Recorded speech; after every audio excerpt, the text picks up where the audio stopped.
JEE 97 का problem solve करते हैं। A thin equiconvex lens of glass of refractive index mu equal to 3/2। Equiconvex का मतलब होता है कि ये जो कॉन्वेक्स लेंस है इसके जो दोनों सरफेसेज हैं दोनों का रेडियस ऑफ कर्वेचर सेम है, इक्वल है, उसी को कहते हैं इक्वी कॉन्वेक्स। और थिन तो हर लेंस होता ही है। थिन का मतलब होता है कि ये वाला जो डायमेंशन है वो बहुत छोटा है as compare to object distance and other dimensions of the problem. Mu equal to 3/2 and of focal length 0.3 metre in air is sealed into an opening at one end of a tank filled with water, mu equal to 4/3। On the opposite side of the lens, a mirror is placed inside the tank on the tank wall perpendicular to the lens axis as shown in the figure. The separation between the lens and the mirror is 0.8 meter.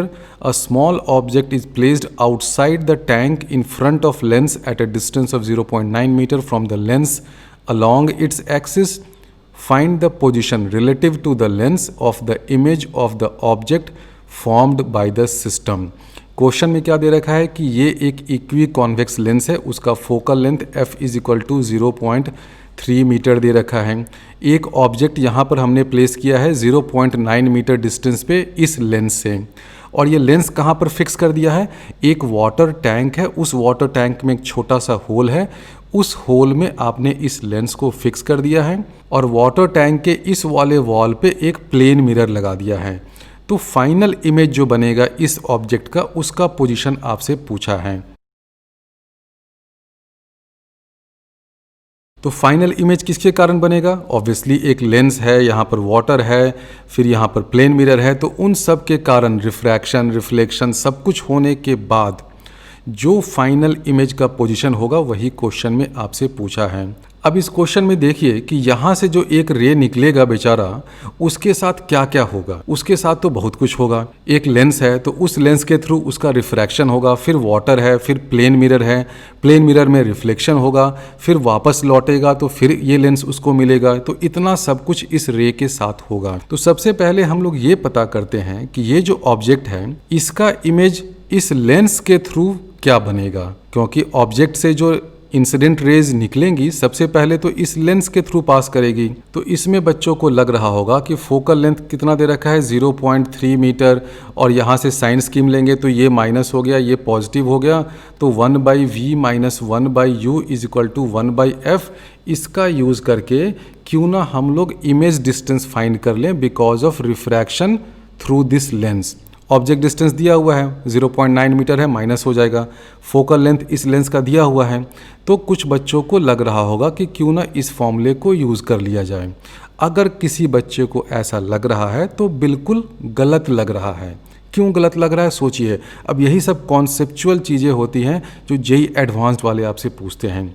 ये relation use करना क्यों गलत होगा, lens equation यहाँ पर इस question में use करना क्यों गलत होगा? बिल्कुल गलत होगा, ब्लंडर होगा। क्यों होगा सोचिए। ये जो आपको फोकल लेंथ दे रखा है 0.3 मीटर, उसके आगे देखिए क्या लिखा है, focal length 0.3 metre in air, यानी कि अगर इस लेंस को आप एयर में रखते हैं तब इसका फोकल लेंथ 0.3 मीटर है। एयर में रखने का मतलब ये हुआ कि इसके दोनों साइड एयर है, रिफ्रैक्टिव इंडेक्स 1 है। इस कंडीशन के लिए 1/f की वैल्यू क्या आ जाएगी 1/0.3। इस कंडीशन में फोकल लेंथ 0.3 मीटर है। लेकिन क्या क्वेश्चन में यही सेटिंग है? नहीं। क्वेश्चन में क्या हुआ कि इस लेंस को आपने यहाँ पे रखा, एक साइड तो एयर हो गया रिफ्रैक्टिव इंडेक्स 1 का, और दूसरे साइड वाटर हो गया रिफ्रैक्टिव इंडेक्स 4/3 का।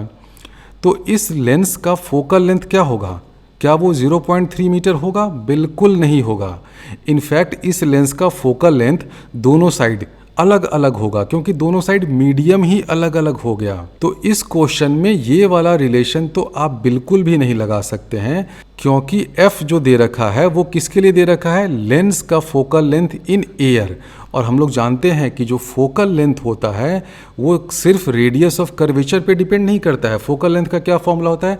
1/f is equal to μ2/μ1 minus 1 into 1/r1 minus 1/r2। ये होता है फोकल लेंथ का फॉर्मूला। यानी कि जो फोकल लेंथ है वो सिर्फ रेडियस ऑफ कर्वेचर पे डिपेंड नहीं करता है, बल्कि μ2 और μ1 पे भी डिपेंड करता है। आपने इस लेंस को एयर में रखा तब फोकल लेंथ 0.3 है। लेकिन अगर एक साइड एयर और एक साइड वाटर हो जाए तब तो फोकल लेंथ इसका बिल्कुल अलग हो जाएगा। इस साइड में फर्स्ट फोकल लेंथ कुछ अलग होगा, सेकंड फोकल लेंथ कुछ अलग होगा। तो इस फॉर्मूले का तो इस क्वेश्चन में कोई यूज़ नहीं है। तो अब आप कहेंगे कि इस फोकल लेंथ का हम करें क्या, इससे क्या फ़ायदा होगा? बिल्कुल फ़ायदा होगा। अगर आप इस फॉर्मूले का यूज़ नहीं कर सकते हैं तो कौन सा फॉर्मूला यूज़ करेंगे? आप इससे एक स्टेप पीछे जाइए। ये जो फॉर्मूला हमने डिराइव किया था, कहाँ से डिराइव किया था? बेसिकली ये फॉर्मूला आता है because of refraction at these two surfaces of lens. पहले हम लोग लेंस के फर्स्ट सरफेस पे रिफ्रैक्शन का इक्वेशन लिखते हैं, फिर दूसरे सरफेस पे रिफ्रैक्शन का इक्वेशन लिखते हैं और उसी में कुछ एल्जेब्राइक मैनिपुलेशन करके इस फॉर्मूले पर पहुंच जाते हैं। तो आपको ये फॉर्मूला नहीं यूज़ करके इससे जो एक स्टेप पीछे का जो मोर फंडामेंटल फॉर्मूला है, कौन सा फॉर्मूला है? ये वाला formula μ2 by v minus μ1 by u is equal to μ2 minus μ1 by r, ये फॉर्मूला यूज़ करना पड़ेगा। तो इस फॉर्मूले के लिए आपको अब R चाहिए, तो वो R कहाँ से आएगा? यही R फाइंड करने में अब आपकी F मदद करेगा। तो क्वेश्चन में जो F की वैल्यू दे रखी थी, इस F की वैल्यू का यूज़ करके आप इस लेंस के दोनों सरफेसेस का रेडियस ऑफ कर्वेचर बहुत आसानी से फाइंड कर सकते हैं, क्योंकि आपको F मालूम है, लेंस जिस मीडियम का है उसका रिफ्रैक्टिव इंडेक्स 3/2 मालूम है, और ये फोकल लेंथ एयर के लिए है तो μ1 वहाँ पर 1 हो जाएगा। और इसमें यह भी दे रखा है कि इक्वी कॉन्वेक्स है, इसका मतलब R1 और R2 सेम मैग्नीट्यूड का है। तो उसका यूज़ करके आप दोनों सरफेसेस के रेडियस ऑफ कर्वेचर को फाइंड कर सकते हैं। वही मैं करता हूँ, तो क्या हो जाएगा 1/f क्या है 0.3, this is equal to μ2 by μ1 क्या हो जाएगा 3/2 माइनस 1 करिएगा तो हो जाएगा हाफ इंटू, अब यहाँ पर क्या आएगा 1/r1। तो जो पहला सरफेस है उसका तो रेडियस ऑफ कर्वेचर पॉजिटिव होगा, क्योंकि इस सरफेस के लिए सेंटर कहीं यहाँ बनेगा। तो पहले सरफेस के लिए हम लोग लिखेंगे तो आएगा 1/r, माइनस करेंगे दूसरे सरफेस का रेडियस ऑफ कर्वेचर, तो दूसरे सरफेस में इस सरफेस में क्या होगा, रेडियस ऑफ कर्वेचर नेगेटिव होगा, क्योंकि ये नेगेटिव साइड की तरफ है। तो यहाँ पर कर देंगे -1/-r, तो इसको सिंप्लीफाई करिएगा तो हो जाएगा 1/0.3 is equal to half into 2/r, this implies r is equal to 0.3 metre.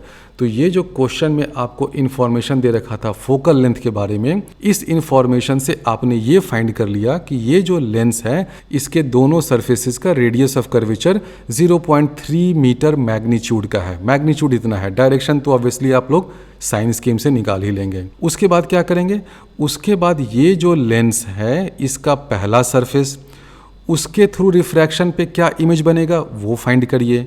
फिर दूसरा सरफेस, उसके थ्रू रिफ्रैक्शन पे क्या इमेज बनेगा वो फाइंड करिए, और इस तरह आगे स्टेज में बढ़ते जाइए। अब हम लोग देखेंगे कि इस ऑब्जेक्ट से जो इंसिडेंट रे निकल रहा है, इस रे के साथ क्या क्या खिलवाड़ होगा, क्या क्या इस पर जुल्म बीतेगा जब ये इस पूरे ऑप्टिकल सिस्टम में जाता है। तो देखिए क्या क्या होगा। सबसे पहले उसका रिफ्रैक्शन होगा इस सरफेस पे। अब ये सरफेस क्या है, ये सरफेस है एयर टू ग्लास, इस सरफेस में ये रे जा रहा है। उसके बाद क्या होगा, उसके बाद होगा इस सरफेस पे रिफ्रैक्शन, जो दूसरा सरफेस है उसमें रेज कहाँ से कहाँ जाएंगी, उसमें रेज जाएंगी ग्लास से वाटर में। चलो भाई, तो ग्लास से वाटर में एक बार जाएगा। उसके बाद जब ये रे वाटर में पहुँच गया, फिर यहाँ पर एक मिरर बैठा हुआ है रिफ्लेक्शन करने के लिए, तो उसके बाद उसको एक मिरर मिलेगा जो रिफ्लेक्शन करेगा। मिरर से रिफ्लेक्शन होने के बाद ये रेज लौटेंगी, इस डायरेक्शन में चलने लगेंगी, इस डायरेक्शन में आएंगी तो फिर उसे क्या मिलेगा, यहाँ पर उसे फिर एक सरफेस मिला, स्फेरिकल सरफेस। और इस टाइम रिफ्रैक्शन किधर से किधर हो रहा है, वाटर टू ग्लास। तो ये सब को ध्यान में रखिए कि कहाँ कहाँ क्या हो रहा है, वाटर टू ग्लास। और फिर फाइनली लास्ट में क्या होगा, लास्ट में जो रेज यहाँ से निकलेंगी वो इस सरफेस से रिफ्रैक्शन करेंगी। वो किस मीडियम से किस मीडियम होगा, ग्लास टू एयर। तो फाइनली यहाँ पर हो गया ग्लास टू एयर। तो ये जो रे बेचारा घुस रहा है इस ऑप्टिकल सिस्टम में, उसके साथ ये 5 ऑपरेशन होगा। 4 रिफ्रैक्शन हुआ, पहला तो एयर टू ग्लास सरफेस, फिर ग्लास टू वाटर सरफेस, उसके बाद मिरर पे रिफ्लेक्शन होगा, फिर 2 रिफ्रैक्शन होगा वाटर टू ग्लास इस वाले सरफेस पे, फिर होगा ग्लास टू एयर, इस वाले सरफेस पे रिफ्रैक्शन। ये रे जब अंदर घुसेगा और बाहर निकलेगा तो टोटल उसको 4 सरफेसेज से गुजरना पड़ेगा, 2 जाते टाइम और 2 लौटते टाइम, और चारों सरफेसेज पे आपको यही इक्वेशन लिखना पड़ेगा। और हर केस में आपको ये ध्यान रखना पड़ेगा कि एक स्टेज में जो इमेज बना वो अगले स्टेज के रिफ्रैक्शन के लिए ऑब्जेक्ट बन जाता है। सिंपल सा कॉन्सेप्ट है। तो बारी बारी से हम लोग चारों स्टेज के लिए इस इक्वेशन, ये जो मास्टर इक्वेशन है ना, इस इक्वेशन का यूज़ करके इमेज डिस्टेंस, फिर वही इमेज डिस्टेंस अगले स्टेज के लिए ऑब्जेक्ट डिस्टेंस बन जाएगा, उसको फाइंड करते हैं। करते करते फाइनली हम लोग जो फाइनल इमेज डिस्टेंस फाइंड करेंगे वही हमसे क्वेश्चन में पूछा है। तो सबसे पहला एयर टू ग्लास वाला देखते हैं। अब उसमें क्या होगा, एयर टू ग्लास जब ये इंसिडेंट रे जा रहा है तो μ1 क्या होगा एयर, μ2 क्या होगा ग्लास का। सिंपल सा कॉन्सेप्ट है क्योंकि इंसिडेंट रे एयर में है अभी। तो μ2 क्या हो गया, ग्लास का रिफ्रैक्टिव इंडेक्स। ग्लास का रिफ्रैक्टिव इंडेक्स 3/2 है तो लिखिए 3/2/v माइनस μ1 एयर हो गया 1/u। u कितना होगा -0.9, साइन स्कीम लगाना होगा। दिस इज इक्वल टू क्या हो जाएगा μ2 माइनस μ1 यानी कि 3/2 माइनस 1 यानी कि 1/2। और r कितना होगा ये ध्यान दीजिए, r है ये वाला सरफेस का रेडियस ऑफ कर्वेचर। तो ये तो पॉजिटिव होगा साइन स्कीम से, क्योंकि इंसिडेंट रे अभी इधर जा रही है लेफ्ट टू राइट, सेंटर इस सरफेस का कहीं यहाँ पर है, इसका मतलब रेडियस ऑफ कर्वेचर पॉजिटिव है और उसका मैग्नीट्यूड क्या है 0.3, तो यहाँ पर डाल दीजिए 0.3। तो इस इक्वेशन को जब सॉल्व करिएगा इसको, तो आपको v की वैल्यू आ जाएगी और ये v क्या देगा, image distance of image formed because of refraction at first surface, पहले सरफेस पे रिफ्रैक्शन के कारण जो इमेज मिलेगा उसका इमेज डिस्टेंस। तो ये v आ जाता है 2.7 मीटर। सब कुछ तो मीटर में ही है इसलिए आगे हम लोग इस मीटर वाले यूनिट को भी भूल जाएंगे। v इक्वल टू 2.7 मीटर आ गया।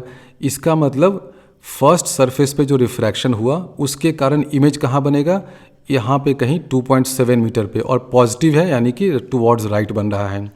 अब ये जो इमेज बना 2.7 मीटर पे, अगला जो सरफेस पे रिफ्रैक्शन होगा उसके लिए ये ऑब्जेक्ट का काम करेगा।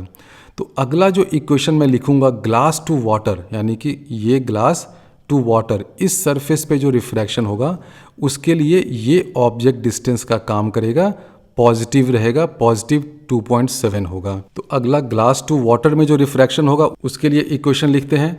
जब ग्लास टू वाटर रिफ्रैक्शन हो रहा है तो इंसिडेंट रेज किस मीडियम में है, ग्लास में है, यानी कि μ1 हो जाएगा ग्लास का रिफ्रैक्टिव इंडेक्स और μ2 क्या हो जाएगा, वाटर का रिफ्रैक्टिव इंडेक्स। तो वाटर का कितना है 4/3, तो सेकेंड इक्वेशन हो जाएगा 4/3 डिवाइडेड बाई v जो मुझे पता करना है, माइनस यहाँ पे करना पड़ेगा 3/2 क्योंकि ग्लास का 3/2 है। अब v क्या लेंगे यहाँ पे 2.7, दिस इज इक्वल टू हो जाएगा 4/3 माइनस 3/2 डिवाइडेड बाई, नीचे में अब क्या होगा, ये होगा इस सरफेस का रेडियस ऑफ कर्वेचर। अब इस सरफेस का रेडियस ऑफ कर्वेचर -0.3 होगा, तो यहाँ पर इसको -0.3 कर दीजिए। तो इस इक्वेशन को जब आप सॉल्व करेंगे, ये सेकेंड रिफ्रैक्शन वाला इक्वेशन, तो आपको v की वैल्यू आ जाएगी, v is equal to 1.2 metre. तो ये 1.2 मीटर क्या हुआ, ये 1.2 मीटर हुआ इमेज डिस्टेंस। किसका इमेज डिस्टेंस, सेकेंड सरफेस पे जो रिफ्रैक्शन हो रहा है उसके कारण जो इमेज बना उसका डिस्टेंस 1.2 मीटर है। अब यहाँ पे एक बात और ध्यान रखिएगा कि ये जो हमने v इक्वल टू 2.7 मीटर ले लिया था, ये डिस्टेंस कहाँ से था, फर्स्ट सरफेस के सेंटर से डिस्टेंस था। जब हम लोगों ने सेकेंड सरफेस पे रिफ्रैक्शन का इक्वेशन लिखा तो उस केस में ऑब्जेक्ट डिस्टेंस इस 2.7 को ले लिया, यानी कि सेकेंड सरफेस से डिस्टेंस 2.7 ले लिया। और ये इसलिए लिख सकते हैं क्योंकि ये जो लेंस है थिन लेंस है। थिन लेंस कहने का मतलब ये हुआ कि अगर किसी इमेज का डिस्टेंस 2.7 है इस पॉइंट से, तो इस पॉइंट से भी उसका इमेज डिस्टेंस 2.7 ही माना जाएगा, क्योंकि ये वाला जो डिस्टेंस है ना बहुत ही छोटा होगा। इमेज डिस्टेंस 2.7 मीटर है, ये वाला डिस्टेंस हो सकता है कि 1 मिलीमीटर या 0.5 मिलीमीटर हो, इसलिए ये थिन लेंस का अजम्पशन बहुत ज़रूरी होता है। तो सेकेंड सरफेस पे जो रिफ्रैक्शन हुआ उसके कारण इमेज कहाँ बना, 1.2 मीटर पे। अब यहाँ पर बहुत सारे इक्वेशन हो जाएंगे, इसलिए जो पुराने इक्वेशंस हैं उनको मैं हटाता जाऊंगा। तो ये 1.2 मीटर कहाँ बनेगा, 1.2 मीटर कहीं यहाँ बनेगा, 0.4 metre on right side of this mirror. तो इस लेंस के दोनों सरफेसेस से रिफ्रैक्शन होने के बाद अब इस रे के साथ क्या होगा, ये रे इस मिरर पे आ जाएगा। मिरर क्या करेगा, रिफ्लेक्ट करेगा। रिफ्लेक्ट करेगा इसका मतलब ये जो ऑब्जेक्ट है इसका इमेज बनाएगा। और ध्यान रखिए इस मिरर के लिए ऑब्जेक्ट का काम कौन करेगा, सेकेंड सरफेस पे जो रिफ्रैक्शन हुआ उसके कारण जो इमेज बना, जिसका इमेज डिस्टेंस 1.2 मीटर है, ये वाला पॉइंट अब ऑब्जेक्ट का काम करेगा for reflection in this mirror. तो रिफ्लेक्शन के लिए ऑब्जेक्ट कहाँ पर आ गया, 0.4 मीटर फ्रॉम मिरर। तो इमेज कहाँ बनेगा, 0.4 मीटर इस साइड बन जाएगा, इधर बनेगा 0.4 मीटर। तो ये पॉइंट थोड़ा समझ लीजिए कि रिफ्लेक्शन होने पर क्या हो रहा है। तो मिरर में रिफ्लेक्शन होने के बाद इमेज यहाँ कहीं बनेगा, कितने डिस्टेंस पे, 0.4 metre on left side of this mirror. इस डायग्राम में थोड़ा ज़्यादा क्लियर होगा। ऑब्जेक्ट यहाँ पर है, पहले सरफेस पे रिफ्रैक्शन के कारण इमेज कहीं यहाँ बना, जिसका डिस्टेंस कितना था, I1 का डिस्टेंस हम लोग V1 लिख देते हैं, ये आया था 2.7 मीटर। और दूसरे सरफेस पे रिफ्रैक्शन के कारण जो इमेज बना, ये जो I2 बना, इसका डिस्टेंस आया है, इसको हम लोग V2 लिख देते हैं, V2 इक्वल टू 1.2 मीटर। तो ये जो V2 है किसका डिस्टेंस है, इस I2 का डिस्टेंस है। कहाँ से डिस्टेंस है, इस पॉइंट से। इस पॉइंट से इसका डिस्टेंस है 1.2 मीटर। तो मिरर से ये कितना पीछे हुआ, ऑब्वियसली मिरर से ये 0.4 मीटर पीछे हुआ, क्योंकि लेंस और मिरर में 0.8 मीटर का डिस्टेंस है। और अब ये जो I2 है, जो इमेज है because of refraction on second surface, mirror में जो रिफ्लेक्शन होगा उसके लिए अब ये ऑब्जेक्ट का काम करेगा। तो ऑब्जेक्ट अगर मिरर से 0.4 मीटर पीछे है, अंदर है, यानी कि वर्चुअल ऑब्जेक्ट है, तो इमेज कहाँ बनेगा, यहाँ पर कहीं बन जाएगा I3। और ये कितना डिस्टेंस पे होगा, डिस्टेंस तो सेम होना है, object distance is equal to image distance, क्योंकि ये प्लेन मिरर है। तो I3 का लोकेशन कहाँ हो जाएगा, I3 का जो लोकेशन हो जाएगा ये हो जाएगा 0.4 metre on left side of the mirror. अब ये I3 क्या हुआ, I3 हो गया image because of reflection from this mirror. अब ये I3 भी तो बैठा नहीं रहेगा, क्योंकि रेज तो यहाँ से निकल गई रिफ्लेक्ट होकर के। I3 से रेज आगे बढ़ेंगी, आगे बढ़ के कहाँ जाएंगी, फिर वापस इस लेंस से गुजरेंगी। तो अब आगे में क्या होगा, आगे ये होगा कि I3 से रेज निकलेंगी, चलो निकला, तो उसका फिर रिफ्रैक्शन होगा किस दो सरफेस पे, इस वाले सरफेस पे, वाटर टू ग्लास। और उसके बाद फिर एक रिफ्रैक्शन होगा, जो लास्ट रिफ्रैक्शन होगा किस सरफेस पे, इस पे, ग्लास टू एयर। लेकिन अब एक चीज़ यहाँ पर ध्यान रखिएगा कि जब रेज लौट रही है, लौटने के टाइम है, तो इंसिडेंट रेज अब किस डायरेक्शन में मानी जाएंगी, इस डायरेक्शन में। तो साइन स्कीम में ये क्या हो जाएगा, ये नेगेटिव हो जाएगा और इधर वाला साइड अब पॉजिटिव हो जाएगा। शुरुआत में जब इंसिडेंट रेज यहाँ से स्टार्ट किया था चलना, तो ये साइड नेगेटिव था, ये साइड पॉजिटिव था। देखिए तभी हम लोग इमेज डिस्टेंस 2.7 मीटर, 1.2 मीटर सभी पॉजिटिव साइड में ले रहे थे। लेकिन जब रिफ्लेक्शन के बाद रेज का डायरेक्शन रिवर्स हो गया, रेज अब इस डायरेक्शन में आ रही हैं, ये वाला रे कहलाएगा इंसिडेंट रे। तो अब ये साइड नेगेटिव हो जाएगा, ये साइड पॉजिटिव हो जाएगा। तो अगले साइन स्कीम में जब हम लोग इन दोनों सरफेसेस पे रिफ्रैक्शन कंसिडर करेंगे, तो साइन स्कीम में इस साइड को नेगेटिव लेना होगा और इस साइड को पॉजिटिव लेना होगा। ये तो एक पॉइंट हुआ।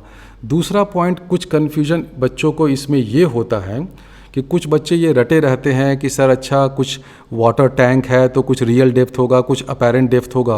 और वो लोग क्या सोचते हैं कि सर ये तो ठीक आपने किया कि पहले सरफेस से रिफ्रैक्शन होकर के 2.7 मीटर पे आ गया, दूसरे सरफेस पे रिफ्रैक्शन के बाद इमेज यहाँ I2 बना 1.2 मीटर पे। तो ये क्या है, ये एक वाटर टैंक है, दूसरा मीडियम है, तो इस मीडियम में ये ऑब्जेक्ट है या इमेज है जो भी है, तो इसका ये रियल डेप्थ है। तो हम लोग कुछ real depth by apparent depth इस वाटर के रिफ्रैक्टिव इंडेक्स से डिवाइड मल्टीप्लाई कुछ क्यों ना कर रहे हैं। आप बिल्कुल उसको मत करिए, क्यों नहीं करिएगा, सिंपल सा कॉन्सेप्ट है, बहुत ही फंडामेंटल लेवल की बात है।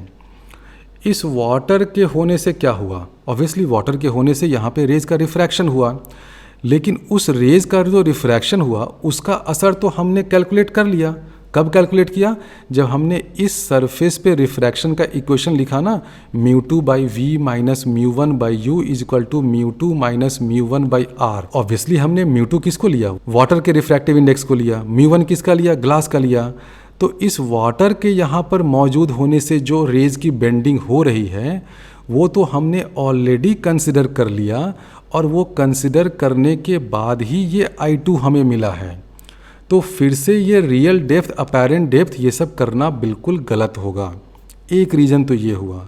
दूसरा जो और इम्पॉर्टेंट रीज़न है, रियल डेप्थ, अपैरेंट डेप्थ वाला कोई भी आप क्वेश्चन उठा करके देख लीजिएगा, उसमें क्या होता है, वो फंडा हम लोग कब लगाते हैं कि रियल डेप्थ, अपैरेंट डेप्थ? वो फंडा हम लोग तब लगाते हैं जब आपको एक प्लेन इंटरफेस दे रखा है, प्लेन सरफेस दे रखा है, और उस सरफेस के एक तरफ मान लीजिए कि यहाँ पर वाटर है, 4/3 रिफ्रैक्टिव इंडेक्स का मीडियम है, और एक तरफ मान लेते हैं कि एयर है, 1 का है, और यहाँ पर जब रेज बेंड करती हैं और कोई ऑब्जेक्ट यहाँ पर है तो आप बोलते हैं कि अच्छा इस ऑब्जेक्ट का ऊपर से देखेंगे तो रियल डेप्थ इतना है, तो अपैरेंट डेप्थ इतना है। यानी कि रियल डेप्थ, अपैरेंट डेप्थ का फंडा तभी लगता है जब दो मीडियम सेपरेट हो रही हैं एक प्लेन सरफेस से। अब इस क्वेश्चन में मुझे बताइए कि क्या कोई प्लेन सरफेस है जो दो डिफरेंट मीडियम को सेपरेट कर रहा है? बिल्कुल नहीं है ही नहीं। मिलेगा कहाँ से? इस क्वेश्चन में आपको कोई प्लेन सरफेस नहीं मिलेगा जो दो डिफरेंट मीडियम को सेपरेट कर रही है। ये वाला एक सरफेस है जो दो डिफरेंट मीडियम को सेपरेट कर रही है, लेकिन ये क्या है? ये तो स्फेरिकल सरफेस है। उसका इक्वेशन क्या होता है? उसका इक्वेशन होता है μ2 by v minus μ1 by u is equal to μ2 minus μ1 by r. वो हमने ऑलरेडी कंसिडर कर लिया है। ये कंसिडर करने के बाद ही तो हमें ये 1.2 मिला। तो इसलिए रियल डेप्थ, अपैरेंट डेप्थ के चक्कर में मत उलझिए। बहुत सारे बच्चों को मैंने देखा है इस क्वेश्चन में I2 तक तो पहुंच जाते हैं, उसके बाद ही इस I2 में रियल डेप्थ, अपैरेंट डेप्थ करने लगते हैं और अटक जाते हैं। सिंपली आप इस इक्वेशन को याद रखिए ना, क्या दिक्कत है? अगर आपको प्लेन सरफेस मिल गया तो RHS क्या हो जाएगा? R टेंडिंग टू इन्फिनिटी में ये 0 हो जाएगा। तो सीधे करिए μ2 by v minus μ1 by u. यहाँ भी देखिए ये स्फेरिकल सरफेस है तो हमने ये इक्वेशन लगा दिया। यहाँ पर अगर प्लेन सरफेस होता तब आप रियल डेप्थ, अपैरेंट डेप्थ लगाते, लेकिन उससे आसान है कि आप इसी इक्वेशन को लगाइए, R टेंडिंग टू इन्फिनिटी कर दीजिए। तो इस पॉइंट को ध्यान में रखिएगा कि ये जो इमेज हमने 1.2 मीटर फाइंड किया वो इस सरफेस, ग्लास और वाटर के बीच में जो इंटरफेस है, जो बाउंड्री है, उस पे रिफ्रैक्शन के कारण है। उस पर जब रिफ्रैक्शन का इफेक्ट आपने अकाउंट फॉर कर लिया तो फिर से आपको इस वाटर के बारे में नहीं सोचना है। अब आपको क्या सोचना है कि मिरर रिफ्लेक्शन करेगा। मिरर रिफ्लेक्शन करेगा तो ऑब्जेक्ट कितना पीछे है? 0.4 मीटर पीछे है, तो इमेज 0.4 मीटर आगे बन जाएगा। तो इस I3 का पोजीशन क्या हो जाएगा? साइन स्कीम के साथ हम लोग जब लेंगे तो इस I3 का पोजीशन हो जाएगा -0.4। क्यों? क्योंकि अब इंसिडेंट रेज इधर से जा रही हैं, ये साइड नेगेटिव हो गया। ये I3 क्या है? मिरर से, इस प्लेन मिरर से 0.4 मीटर टुवर्ड्स लेफ्ट है। पूरा ये 0.8 मीटर है, यानी कि इस स्फेरिकल सरफेस से ये 0.4 मीटर के डिस्टेंस पे है, तो इसमें एक माइनस लगा दो। अब आप क्या करिए, ये वाला जो सरफेस है इसके थ्रू रिफ्रैक्शन होने पर इमेज कहाँ बनेगा वो फाइंड करिए। किस इक्वेशन से? ऑब्वियसली इस इक्वेशन से। तो अब हम लोग फाइंड करते हैं कि जब रेज वाटर टू ग्लास जाती हैं तब क्या होता है। वाटर टू ग्लास जा रही है रे, तो μ1 क्या होगा? μ1 होगा वाटर का। μ2 क्या होगा? ग्लास का। ग्लास का कितना है रिफ्रैक्टिव इंडेक्स? 3/2 बाई वी करिए, वी तो हमें पता करना है, माइनस कर दीजिए μ1। μ1 किसका रिफ्रैक्टिव इंडेक्स है? वाटर का। वो कितना है? 4/3 डिवाइडेड बाई यू। अब यू क्या होगा इसमें? यू इसमें हो जाएगा ये -0.4, क्योंकि रिफ्लेक्शन के बाद जो इमेज बना ये I3, ये कैसे बना? इस प्लेन मिरर में रिफ्लेक्शन के बाद ये इमेज बना है। तो ये जो इमेज है इस सरफेस पे रिफ्रैक्शन के लिए ऑब्जेक्ट का काम करेगा। अब ये तो बिल्कुल सीरीज है ना, एक सरफेस पे रिफ्रैक्शन के कारण जो इमेज बनता है वो अगले के लिए ऑब्जेक्ट बन जाता है। शुरुआत से आप लोग यही देख रहे हैं। तो ये जो I3 है ये ऑब्जेक्ट का काम करेगा for refraction at this surface. इसका U कितना है? -0.4, तो लिखो -0.4। अब इसमें μ2 माइनस μ1 करिएगा तो हो जाएगा ऊपर में 3/2 माइनस 4/3। R कितना होगा इसमें?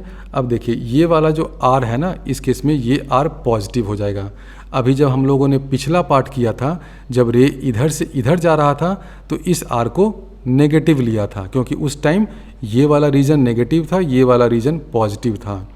अब क्योंकि रेज इधर से इधर जा रही हैं तो ये रीजन नेगेटिव हो गया, ये रीजन पॉजिटिव हो गया। तो R पॉजिटिव है और R की वैल्यू है 0.3, तो यहाँ पे डाल दीजिए। इसको जब सॉल्व करेंगे तो आपको V4 की वैल्यू मिल जाएगी। V4 मतलब फोर्थ ऑपरेशन के बाद जो इमेज बना उसका इमेज डिस्टेंस। तो V4 मिलेगा आपको -0.54 मीटर।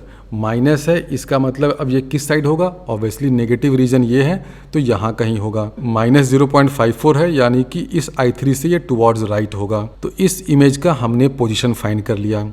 अब लास्ट कौन सा रिफ्रैक्शन होगा? इस सरफेस पे, ग्लास टू एयर। और इस सरफेस पे रिफ्रैक्शन के लिए ये I4 किसका काम करेगा? ऑब्जेक्ट का काम करेगा। तो लास्ट रिफ्रैक्शन के लिए हम लोग इक्वेशन लिखते हैं। कौन सा सरफेस है? Glass to air. इसके लिए μ2/v करेंगे तो μ2 क्या होगा इस केस में? इस केस में μ2 हो जाएगा एयर का रिफ्रैक्टिव इंडेक्स, क्योंकि रेज कहाँ से कहाँ जा रही हैं? ग्लास में इंसिडेंट रेज हैं और रिफ्रैक्टेड रेज एयर में है, तो μ2 की वैल्यू 1 हो जाएगी। तो कर दीजिए 1/v5। v5 तो फाइनल है जो हमें पता करना है, और थैंक गॉड इसके बाद और कुछ नहीं करना होगा। इसमें माइनस करना पड़ेगा μ1 हो गया ग्लास का हो जाएगा 3/2। ऑब्जेक्ट डिस्टेंस क्या हो जाएगा? ये वाला डिस्टेंस जो पिछले सरफेस पे रिफ्रैक्शन का इमेज डिस्टेंस है वो अब इस केस में ऑब्जेक्ट डिस्टेंस का काम करेगा। और दोनों केस में डिस्टेंस को हम लोग सेम मान सकते हैं, क्योंकि ये जो लेंस है ये थिन लेंस है। किसी भी पॉइंट का, मान लीजिए कि ये जो I4 पॉइंट है, इस I4 पॉइंट का यहाँ से अगर डिस्टेंस हमने फाइंड किया है 0.54, तो यहाँ से भी डिस्टेंस 0.54 ही एज्यूम किया जाएगा, क्योंकि ये जो लेंस का थिकनेस है वो बहुत ही कम है। तो ये कर दीजिए -3/2, यहाँ पे आ जाएगा -0.54 इज इक्वल टू क्या हो जाएगा? 1 - 3/2, यानी कि -½ divided by radius of curvature. अब इस केस में देखिए रेडियस ऑफ कर्वेचर ये वाला नेगेटिव हो जाएगा, क्योंकि ये साइड नेगेटिव है, सेंटर इस सरफेस के लिए कहीं यहाँ पर है तो नेगेटिव हो जाएगा। रेडियस ऑफ कर्वेचर कितना था? 0.3 था, तो 0.3 कर दीजिए, यहाँ पे माइनस कर दीजिए। तो इसको सॉल्व करिएगा तो फाइनली आपको V5 की वैल्यू मिल जाएगी -0.9 मीटर। तो ये जो आपको फाइनल मिला ना -0.9 मीटर, जो यहाँ पर कहीं है, ये है फाइनल इमेज का पोजीशन। और ये लेंस से कितना दूर हुआ? 0.9 मीटर डिस्टेंस पे हुआ। ये पूरा थिकनेस इस वाटर टैंक का 0.8 मीटर था, यानी कि उससे थोड़ा सा अंदर जा कर के ये I5 बना। तो इस क्वेश्चन में देखिए 5 ऑपरेशन हो रहे हैं। पहला एयर टू ग्लास, फिर ग्लास टू वाटर, फिर रिफ्लेक्शन, फिर रिटर्निंग में वाटर टू ग्लास, फिर ग्लास टू एयर। तो पांचों ऑपरेशन के बाद जो इमेज बना वो कहाँ पर बना? इस पॉइंट I5 पे बना, जिसका डिस्टेंस है 0.9 metre on right side of this lens.